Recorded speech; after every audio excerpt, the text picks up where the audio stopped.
Hey there, everybody, and welcome to my review of Saints Row Gat Out of Hell. This may contain spoilers, so I want to say this right away. If you don't want to spoil this at all, click away. I'll give you a few seconds. Gat Out of Hell. Is it good? Is it not? I'm going to start this off by saying I bought it for the Xbox 360, so mine was only $20 at retail price. That is what I'm going to go off. I'm not going to go off the remake of it all, of the fourth one for Xbox One or anything. I only know this one. So first of all, we're going to start off with, we're just going to kind of bounce around a little bit. But I want to talk about how the game feels like a complete reskin. Activities feel like a reskin, guns, cars, powers, spires, those things. It just feels lame. I know it's a standalone expansion, but I believe you've been in the same place for 3 games, I think. I could be wrong.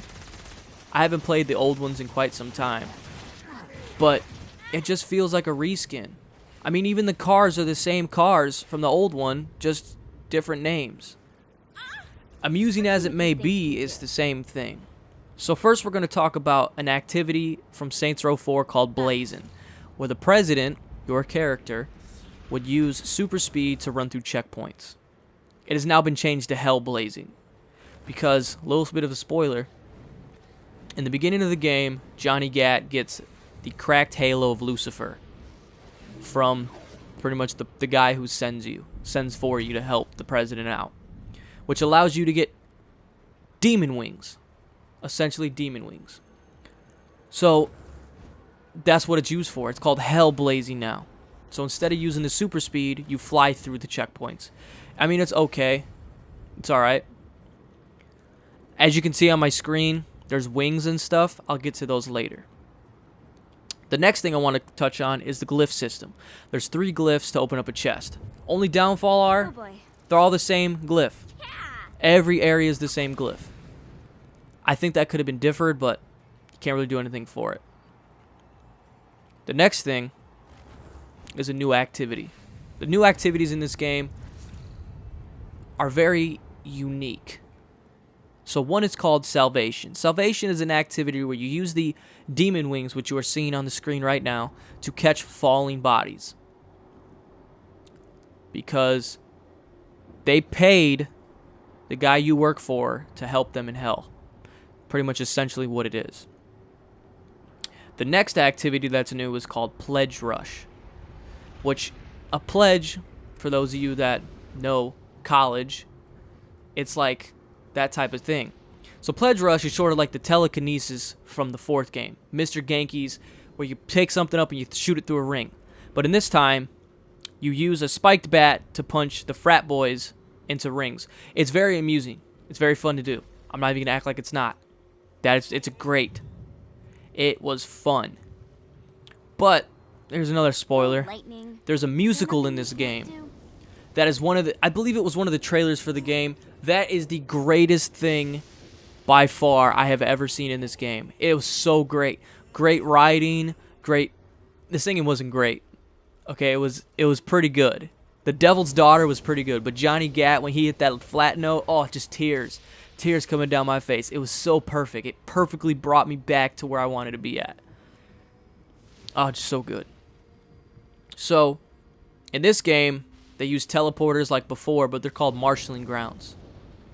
Marshalling grounds is you capture 2 or 3 points inside of a little area. Then a boss will spawn, which is pretty much the warden from 4, just reskinned. And then you defeat him, walk into the light, boom, go up to the top. Sort of kind of thing, you unlock that teleporter for that area.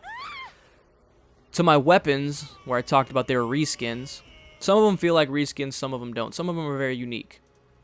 There is the Exodus 10, which shoots locusts, or bugs, insects, I believe they're locusts, at your enemy, which is very neat. The other one is called the Little Croaker, which shoots frogs that explode, just to name a few of those guns. The big thing about this gun, or the guns in the game, was the 7 deadly sin weapons. The armchair Geddon, I don't want to go all over them. They're all amazing guns, but you get them in very unique and odd ways. Some of them you just get from a phone call. Some of them you have to go do crazy stuff to get. You know? It's very intriguing. So, here where we kind of go into a downfall. So I'm going to talk about the last part. You have to fight the devil in the very end of the game. The devil is a bullet sponge. It is very discouraging to me. I went in there thinking, oh, it's going to be this epic battle of proportions. It's going to be explosions, this and this. It was explosions, but it was like 30 minutes of just shooting him with unlimited bullets, using one power, trying to stay alive. That was literally it. That was it. It was very weird. I mean, it was very odd. The only good part about that is after you beat the game, you get 5 choices. 5 unique choices to the story. Which it's kind of corny how they do it, but it's very funny. The other problem I have with the story mode is it's very short. I know this is a standalone expansion and stuff, but it's an expansion. Expand upon what it is. It's 3.5 hours. I beat mine in 3.5 hours while doing miscellaneous stuff and getting data clusters around the world. Not just going straight story mission, story mission, story mission. I mean, what do you want me to do?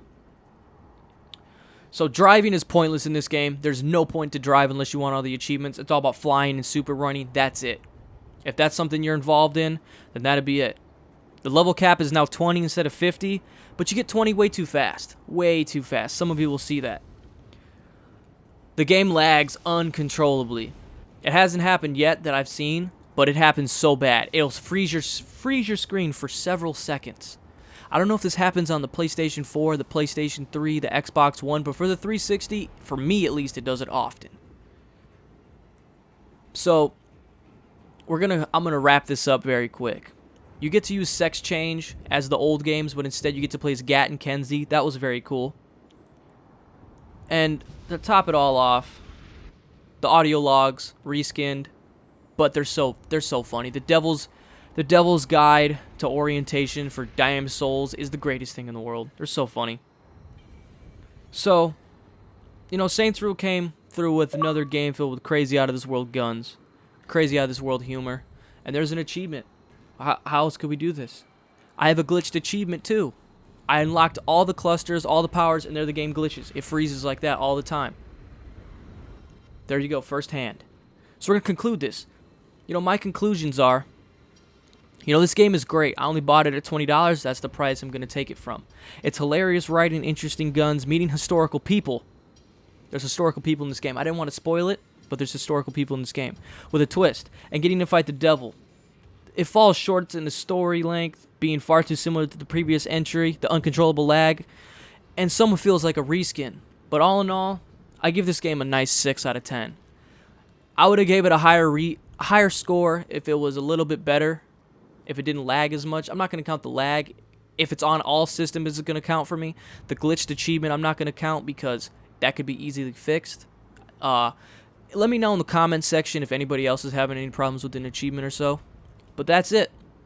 A 6 out of 10. It's a great game. $20 price mark. It's not bad at all.